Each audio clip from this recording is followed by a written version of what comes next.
উঠতে বসতে বাবা হাঁকেন, বলবো তোকে কি আর, হতেই হবে তোকে দেশের মস্ত ইঞ্জিনিয়ার। মাথায় শুনে কন, খোকা তুই আমার কথা রাখ, ডাক্তারিতে হয় যেন তোর দেশ জোড়া নাম ডাক। জেঠু বলেন, কি হবি তুই আমি সেটা জানি, তুই হবি এক নোবেল জয়ী বিখ্যাত বিজ্ঞানী।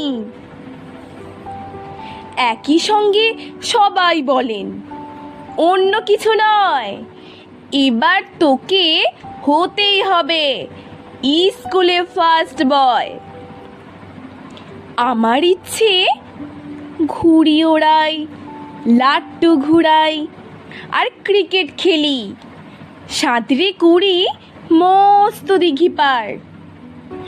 কিন্তু সেসব করতে গেলেই সবাই আসেন তেরে, সবাই বলেন মন দে পড়ায়, এক্ষুনি সব ছেড়ে। কি আর বলবো, এখন আমার অবস্থাটাই, লেখায় পড়ায় দিন কেটে যায়, কিচ্ছু খেলা নেই।